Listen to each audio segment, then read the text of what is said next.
I hope it just stays with the same live stream. It's still buffering, so night here and Mars is shining bright where Murray is. Whoa, Mars is shining bright somewhere. It must be in. Where do you think? Must be somewhere in Europe is all I can figure. Let's see here. Of course, it would be midnight or so over in China too, so it could be either.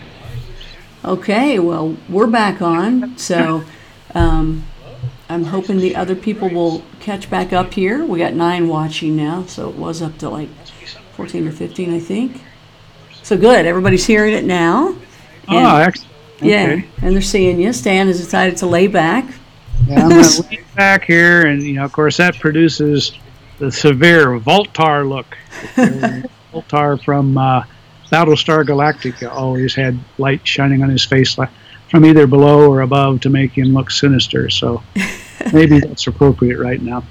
Anyhow, we're going to pick up with this story of Tamar and Judah, which is a story that you can read and find interesting. I have no idea how interesting it is if you haven't heard what I've told you so far today. But I'm going to put it in a whole new context for you. And that's at 23, right? Yeah, okay. I'm in slide 23. It's a picture with Tamar and Judah. Okay. Now, let me explain to you a little bit about this. Israel, who was also Jacob by the same name, and he had instructed his 12 sons not to intermarry with the locals, because that's what God had told him. But we now know it's because those locals had genetics down from the Nephilim from before the pre-flood days. And God didn't want his 12 tribes of Israel to intermarry with that. And for the most part, they obeyed, but Judah didn't. And so as a result, he basically had 2 sons at least 2 sons, who were to a Canaanite wife. And that meant his sons were genetically tainted. And so what's God going to do about that? Because we know that Jesus is descended. He's known as the Lion of Judah. He's descended through Judah. How's this going to work out? Did Satan manage, by Judah's disobedience, to cause some kind of a change to essentially block Jesus from being a descendant of Adam through Judah? Well, God is far more clever than that. It turns out that Tamar was married to the oldest son, and he died without giving her any children. And one of the laws at that time is that a widow is entitled to have children from the brothers of her husband. The next in line brother is responsible to take her as a wife and give her children, so she would have what amounts to her own Social Security, her own retirement package, which consists of children to take care of her. So every woman wanted to have children, and it was her right to basically bear those children by becoming a wife of the next of kin, so to speak, in line. So Judah went along with it and allowed her to marry the brother, his second son, and lo and behold, the second son died. And same exact situation. So now she's looking to his third son, and at this point, Judah is saying, you cost me 2 sons, you're bad juju. I'm not taking any chances with my third son and you marrying him. So he refused, leaving her in a very difficult situation. So she set out to solve the problem the only way she knew how. She dressed up as a hooker and positioned herself along the path that she knew that Judah would follow. And Judah fell right into her trap, walked up to her and said, well, what are you going to charge me? And she says, well, I'd like to have a goat. He says, okay, well, I don't have a goat on me right now. What can I do to give you that? She says, well, give me your ID card. That was his little signet. It was like a ceramic thing with his special symbol on it that you press into clay to sign, and a staff, and 2 or 3 of his personal effects, essentially. And the deal was that she would keep those things as sort of security until he came back with the goat. And after that, they did their business, and he went on his way. And she, of course, had accomplished her goal of ultimately being impregnated by next of kin, which in this case was the father of her first and second husbands. So now she is going to bear a child named Perez.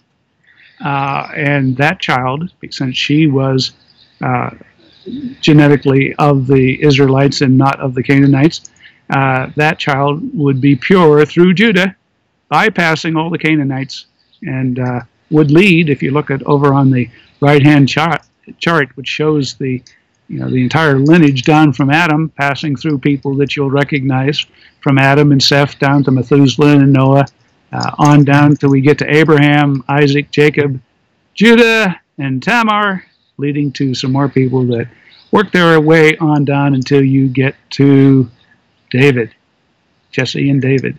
And from there, of course, we know that the lineage is well documented from David down to Jesus. So God fixed the problem by creating a line that bypassed what Judah had created by marrying into the Canaanite family. Who knew? But, that's the kind of thing God does. And you may, in Tamar's case, think you've had a horrible life and that things are not working out for you. And why is God doing this to me? And yet he put her in the lineage to Jesus Christ through all her trials and tribulations. So just think about that next time you're having a bad day. God may have a reason for that. Okay, let's look at a few more charts and then we'll be done. So I'm on 24 now. And, this is once again an extra biblical text that contains some interesting other angles on the same story. It says, "And it came to pass when the children of men had multiplied in those days, and were born to them beautiful and comely daughters. And the angels, the children of heaven, saw and lusted after them, and said to one another, Come, let us choose wives from among the children of men, and beget us children.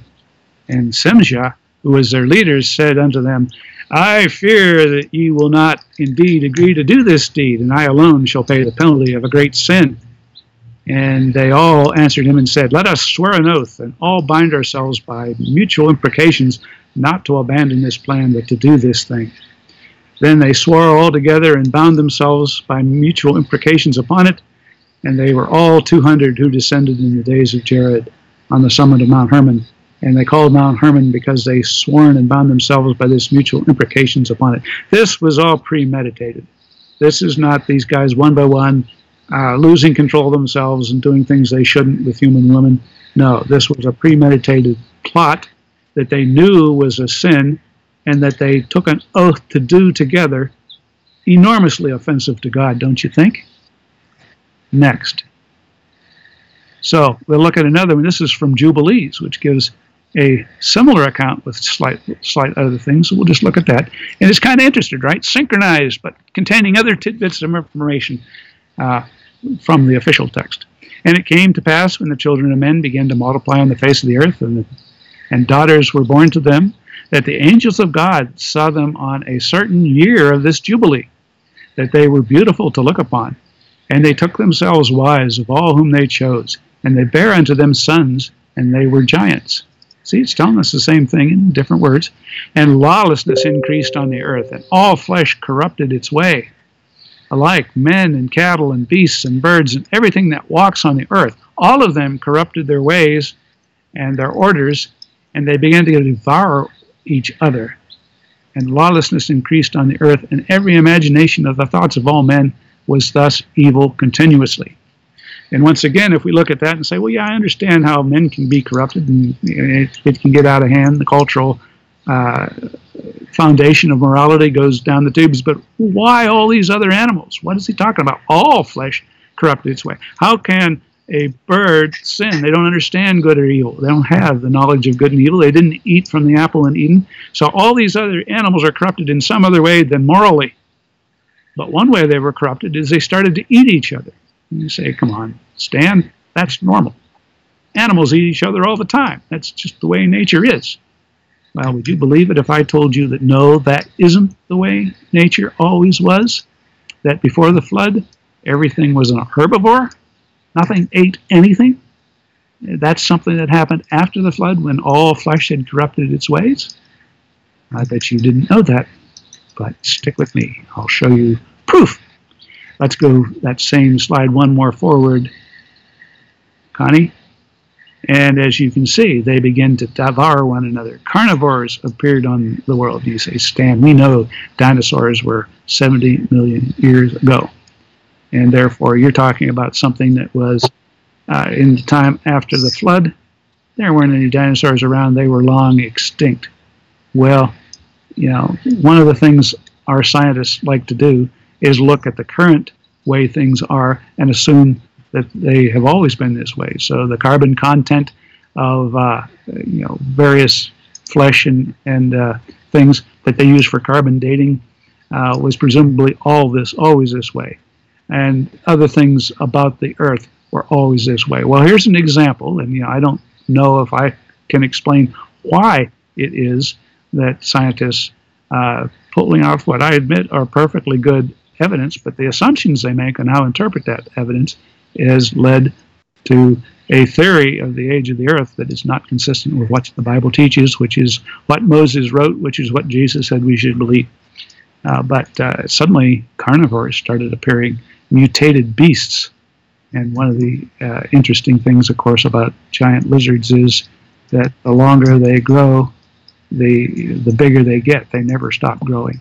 And so you can take the things that lived a long time would be a lot bigger. And today maybe they don't live as long. Why is that? Well, we could get into an entire interesting lesson on how the earth has changed and how no one had ever seen a rainbow before the time of the flood. That can only mean there wasn't any sun shining through rain, which means maybe the earth was enshrouded in clouds like Venus is, and therefore the atmosphere may have been more dense, and a whole lot of other things could have been different during that time. And therefore, when people started getting irradiated with direct sunlight, maybe that shortened lives. Who knows? But we do see a rapid decline in how old people were immediately after the flood, and therefore how big lizards could get. I don't know. But this is interesting in terms of other information that we have. Just to prove what I'm saying, let's look at the very first book of Genesis, the very first chapter. Then God said, I give you every seed-bearing plant on the face of the whole earth, and every tree that has fruit with seed in it, they will be yours for food. And to all the beasts of the earth, and all the birds of the air, and all the creatures that move on the ground, that's pretty inclusive, everything that has life, breath of life in it, that's really inclusive, I give every green plant for food. You notice he didn't say you can eat each other. So at the time of creation, there was no carnivores. Shocking among shocking. You say, well, Stan, maybe he just didn't mention them here. Well, let me show you the corresponding post-flood instructions from God. And I was kind of amused to find this Far Side cartoon I'll share with you. God's looking at all the herbivores that he's created. He says, not bad at all. Well, now I guess I'd better make some things to eat you guys. I always thought that was a particularly funny cartoon for some reason. But, anyhow, it turns out that that's exactly what happened, whether God did it or whether it was a result of this genetic modification. Here's what God says after the flood to Noah. Then God blessed Noah and his sons, saying to them, be fruitful and increase in number and fill the earth. The fear and dread of you will fall upon the beasts of the earth and all the birds of the air, among every creature that moves on the ground, and upon the fish of the sea. They are given into your hands. Everything that lives and moves will be food for you. Just as I gave you the green plants, I now give you everything. Ta-da! That's pretty slam dunk, don't you? You put those two things together. You can eat vegetation. No, now you can eat anything. Okay? He's explicit. The two verses are directly in parallel. They are written down by Moses, and Jesus says to believe it. The flood was a fundamental change in how everything happened. And the idea of eating meat is new post-flood instructions. So just a little other tidbit for you. Other things that we find of interest. Let's look at the last slide. We're almost done. uh, we find all these things the archaeologists find, and there's this black obelisk of King Shalamazar from Assyria in the 800s BC, which is mentioned in 2 Kings. This particular time, around 900 BC, is when we do find some synchrony between biblical accounts and secular accounts of what was happening in history, and the mentioning of this particular obelisk, this Washington Monument type black stone on which stuff is carved. And I'd like you to look at this carvings here very carefully. And the first thing you may notice is that people are taller than elephants. Okay, now maybe that's a baby elephant, but maybe not. And we're talking about people that look to be giants, but more importantly, look at who those giants have on a leash. Strange genetic creatures that have the head of a human and, I don't know, the body of a lion or something on a leash being carried along. It's possible this is fiction carved in stone, but it's really, to me, unlikely that when you're carving stuff in stone that you're going to be carving fictitious stuff. This could very well, based on everything else we've seen, be examples or recording of strange creatures from the corrupt flesh of all mankind. It's not conclusive proof, but I find it fascinating how many, and if we don't have time, but you can go see so many things that were carved that we think of as merely mythical creatures. But with this new understanding of what the Bible is telling us, maybe some of those things are recording real stuff that was going on at the time. And if we look at the next slide, I'll just show you a little bit of a close-up of that. And as you can see, a typical full-size elephant might be twice as big as a human, and yet these guys are towering over the elephant in the carving. Very interesting. And if we go on to one more, these are two different passages, different translations, talking about the Nephilim. And this is taken from Isaiah, and the LXX translation of it uses words quite interestingly and explicit. But wild beasts shall rest there, and the houses shall be filled with howling, and monsters shall rest there, and devils shall dance there, and satyrs shall dwell there, and hedgehogs shall make their nests in the houses, and it will come soon and will not tarry. This was something that Isaiah wrote roughly 700 BC, and he's talking about things that are supposed to be mythical. What is one of the most famous prophets we've got doing, talking about monsters and satyrs? And keep in mind, this is long after Noah, long after Moses, several hundred years after King David and Solomon, and we're still talking about these things. So, certainly is enough to make food for thought. And I got one last slide that I'm just throwing in here as a bonus. And I would like you to see something that comes out of the book of Job. Now, this is God talking to Job and, basically chastising him for having the temerity to try to tell God anything, because Job can't create the kind of things God's doing. And so God is, quite frankly, doing a little bragging to point out, hey, Job, can you do any of this stuff? And he says, look now to the behemoth which I made along with you. Okay, well, what's behemoth? Well, it gives us a description of behemoth. Let's see what it says. He eats grass like an ox. See now, his strength is in his hips, and his power in his stomach muscles. He moves his tail like a cedar. The sinews of his thighs are tightly knit. His bones are like beams of bronze, his ribs like bars of iron.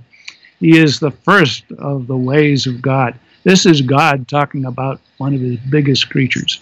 Okay, sure sounds like some kind of a dinosaur to me. And it's here God is describing it as if, well, of course Job has seen it, right? He's pointing out this is something you're familiar with, Job, and therefore implying that somehow these creatures existed at the time Job was written, which is probably post-flood. So, our whole scientific understanding of things must be missing some key important piece of information, because the creatures that have existed down through history and the events that have made major changes in the earth over time are recorded in the scriptures that Jesus told us to believe. So that's pretty much my lesson for today.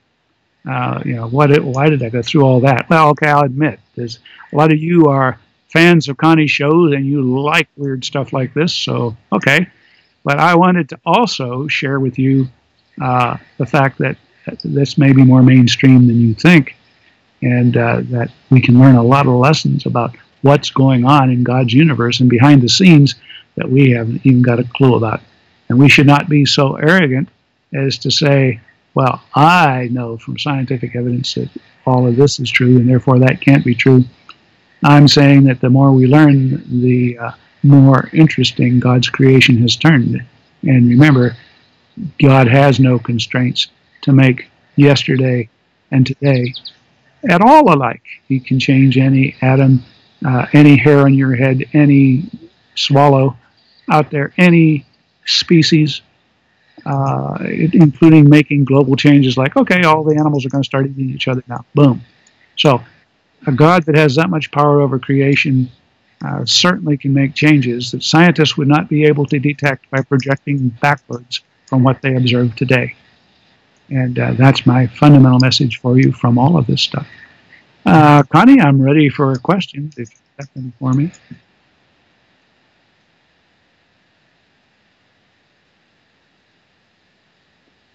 All right, let me see if I can. 3 or 4 sets. Wow, okay, I'll slide this out of the way to where I can see them, because right now I've just got a big old picture of Connie. Here, I got to click on this button. Skype just changed everything, and so I don't even know how to operate it anymore.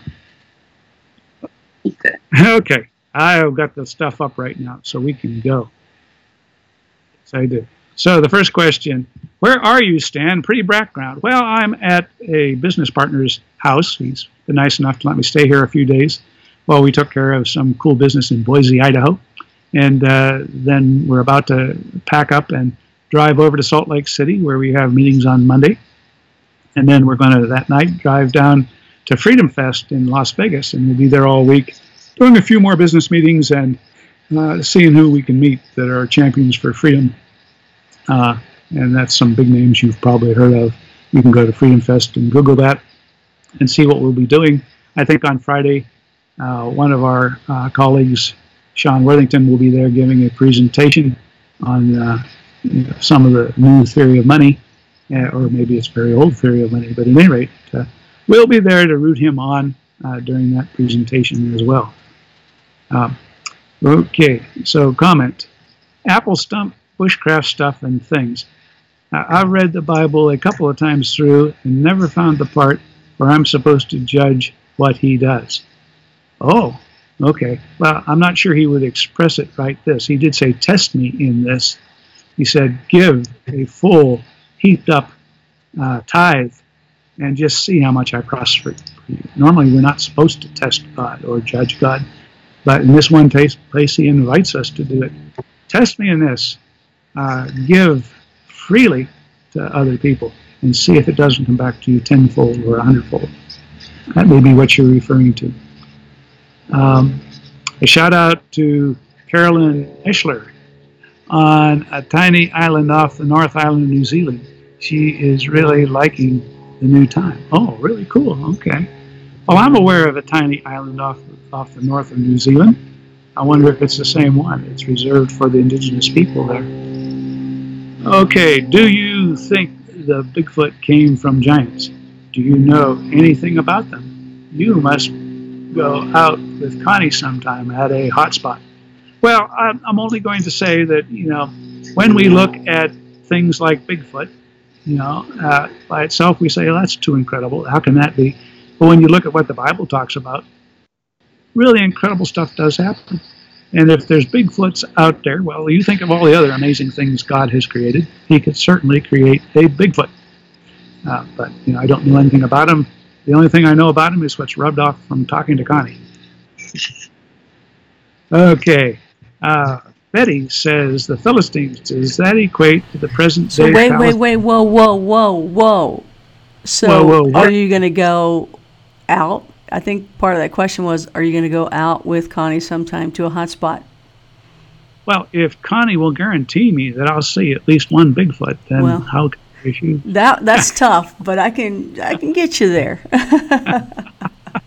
Okay.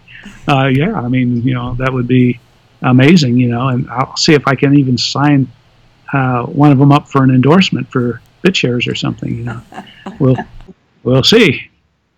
So does that equate to the present-day Philistines? Well, I'm not sure genetically, but they're living in the same general, the Palestinians in Palestine, and the location of the Philistines is still in that region that's described to us as between the ocean, the Mediterranean, and the Jordan.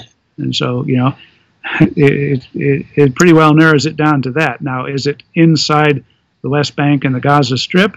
Well, yeah, didn't I just say that they lived along the West Bank of the Jordan?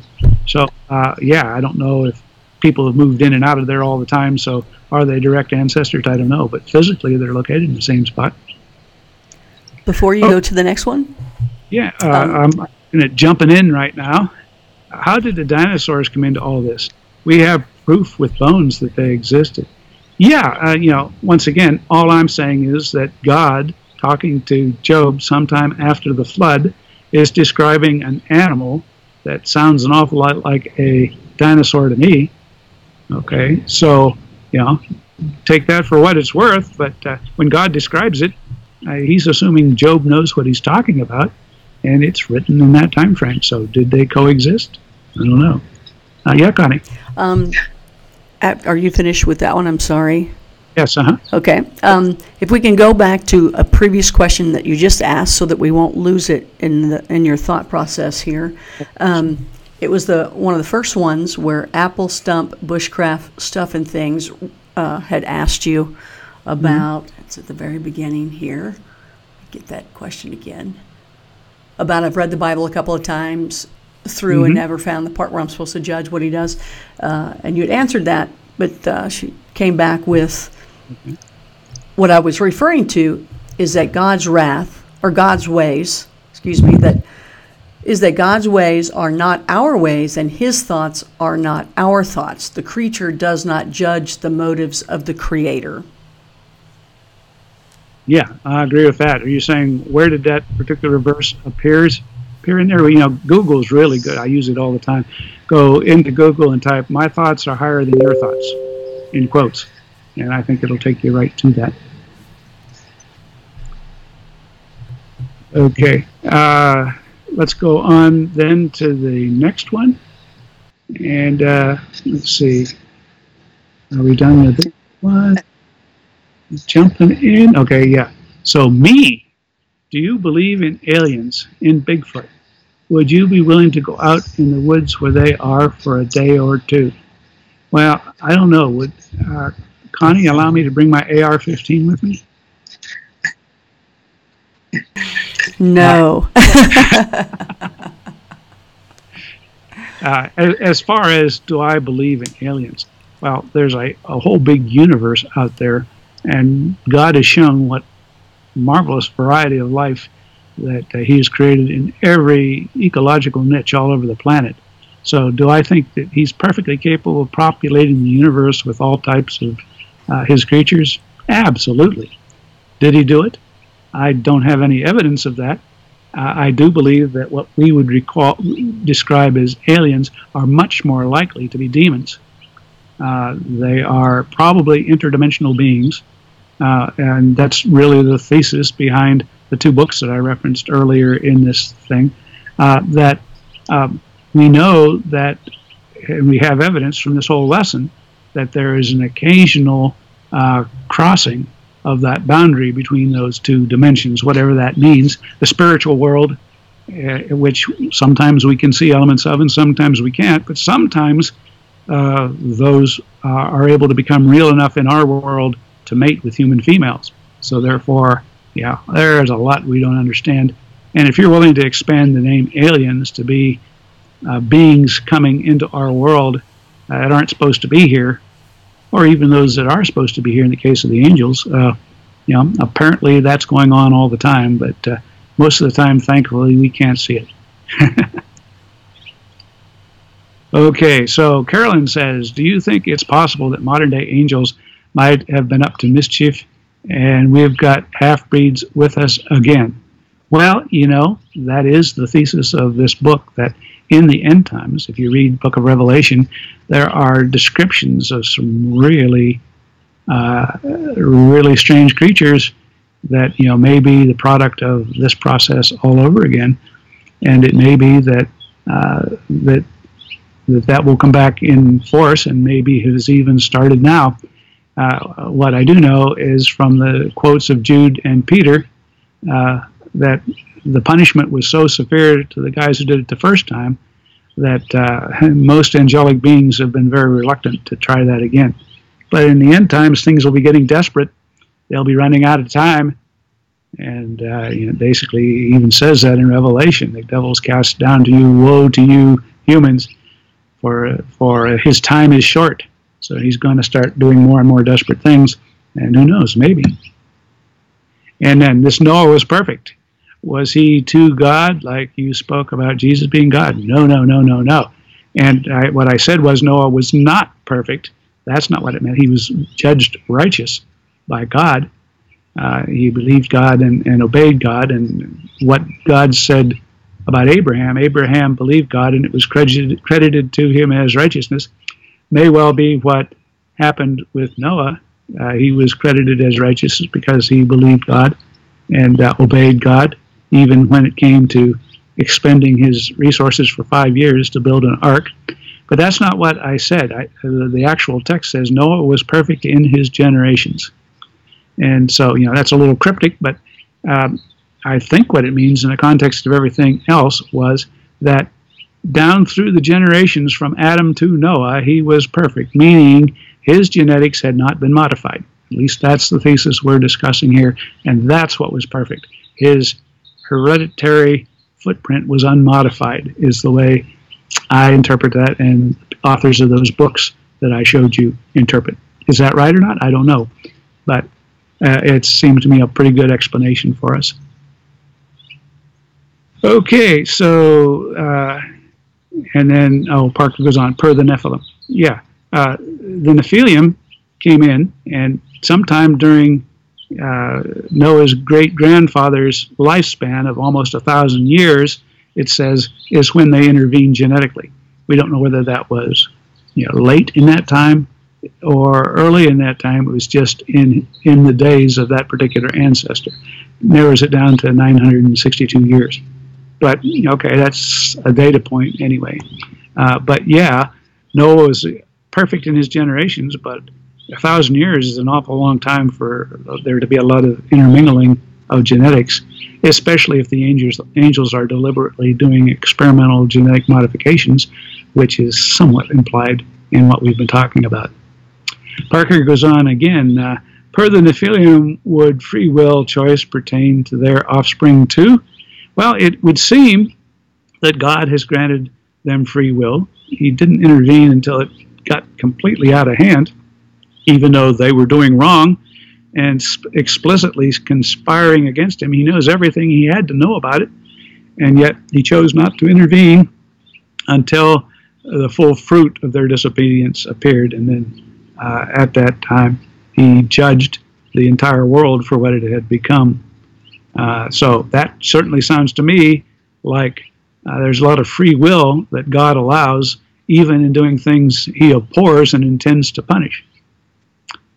He goes on to say, through my research, and as a Christian, I think after being in the woods with many encounters, Esau was a Bigfoot. What do you think?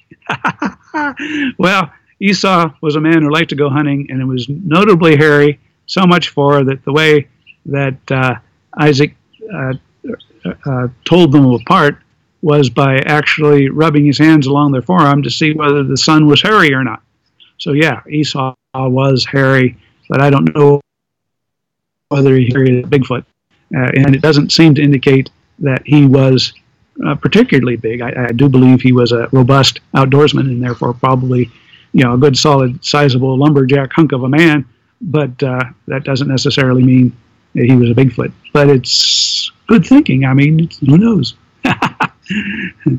I would say no, because I think Esau was descended and genetically pure through the descendants of Seth, which we found out had no giants among them. So I don't think he had any of those deviant genes, but that's on a pretty thin piece of evidence. It says God put twins in Rebecca, just like Jesus. So are these the only two God-created situations in the Bible? No. While it is true that God can control the conception, and he's many examples of saying about how God knitted together, like Jeremiah, in his mother's womb, and how God knew even before that happened. And David says, "I am fearfully and wonderfully made." All of those are talking about people who were created in the same way you and I were, with God's involvement, no doubt. But that's very different than a conception where the Holy Spirit caused Mary to conceive. That's fundamentally different and completely unique to Jesus. Okay, let's see. Murray says, "Where is this? The Garden of Gethsemane?"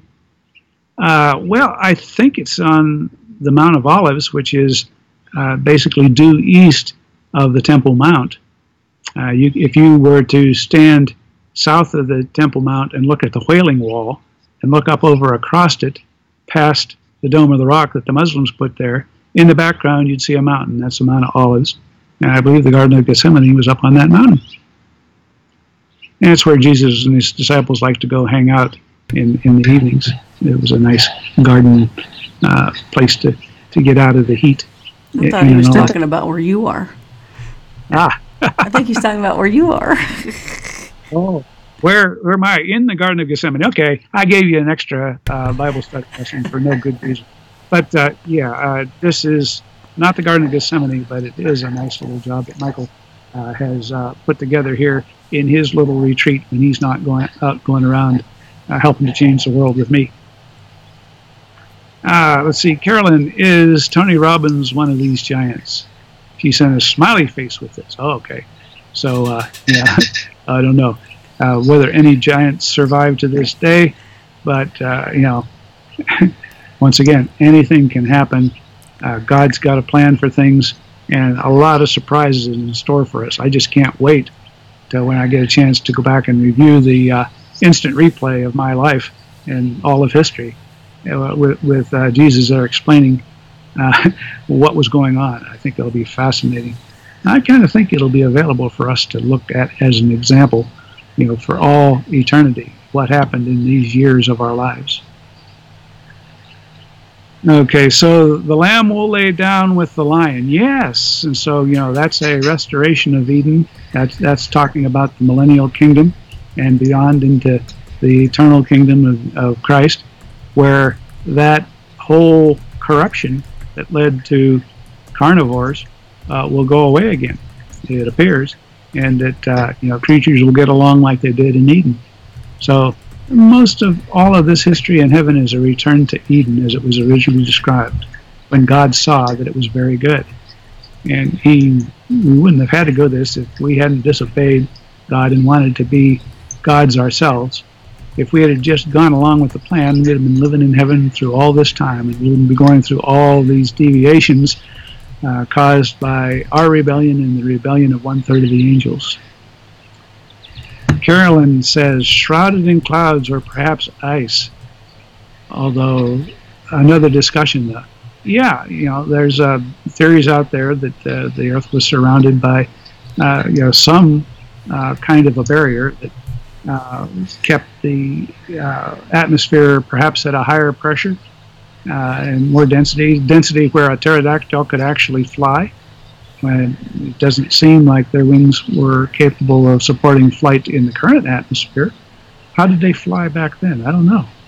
But it seems to be there could have been a change. Imagine if a meteor splashed down in the Pacific Ocean and cracked open the Earth's mantle and caused a huge reshuffling of the continents and surging of water and settling and stuff, what effect that could have in terms of blowing away part of the atmosphere, therefore reducing atmospheric pressure and its ability to hold water, causing it to rain for 40 days and 40 nights.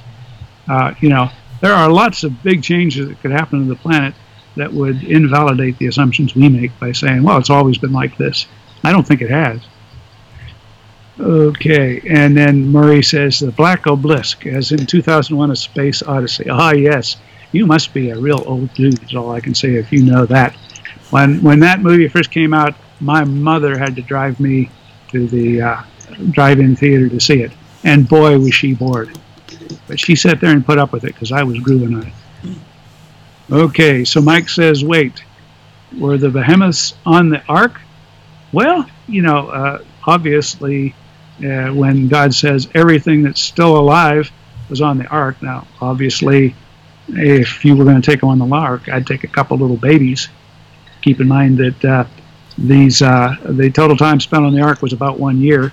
So if you had a lot of baby dinosaurs on the ark, then you could let them out and they could do their thing. Or it's possible that they get wiped out in the flood. But when God says one of every kind, you have to believe that if they were still around at that time, they would have been on the ark too. Okay, and Murray says, do we keep repeating the same mistakes until we change? Yes, every generation makes the same mistakes. Each of us has one lifetime to learn. And if we're smart, we learn from the mistakes of previous generations rather than insisting on making them ourselves. But in the end, every one of us is judged based on what we did with our time on this earth. And when we do these in-depth Bible studies, I'm hoping it gives you this increased incentive to know all of this stuff and to know it well, because God put a lot of interesting mysteries in there for us to unravel. Okay, Crypto Monkey says, some think the giants built many of the structures that are still present that used to be extremely large stones. Yeah, that's a perfectly good theory. You're talking about some of these giants.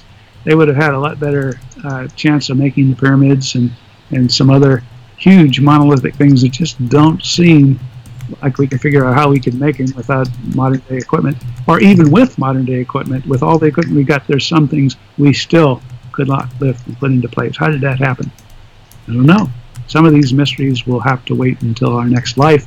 It would be good to be in heaven getting a briefing on all this rather than be in hell suffering torment, because I don't think in hell they're going to give you briefings on how all this stuff works.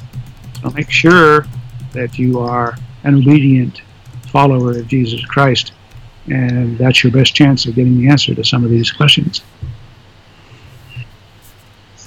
Okay, so at this point I think I've run out of questions, and as I'd like to thank all the Blue Rockers who came here to hear this. I'll be back next Sunday where I'm going to have another interesting lesson. This one is going to be David Letterman's top 10 scariest verses in the Bible.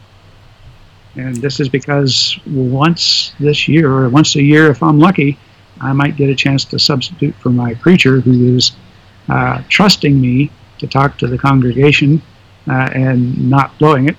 So it's a great honor to get a chance to actually do the sermon next Sunday, and that will be my topic. And so whenever I told him the title, he said, maybe we won't put it in there. You'll scare everybody from coming to church that day.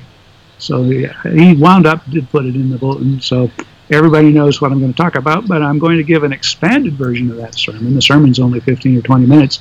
You're going to get a whole hour of the background behind what are the top 10 scariest verses in the Bible. And so I'm going to be now heading on a road trip, wind up in Vegas next Tuesday night. Hope to see you all on Crypto Connie's Tuesday night cryptocurrency talk show. And then we'll be all ready to go at the end of the week, where I am actually flying home red-eye in order to get home in time to do the lessons I just talked about on the top 10 scariest verses. And until then, we'll see you all next time. Thank you for coming, and don't forget to click like on these things so they'll let me keep doing it.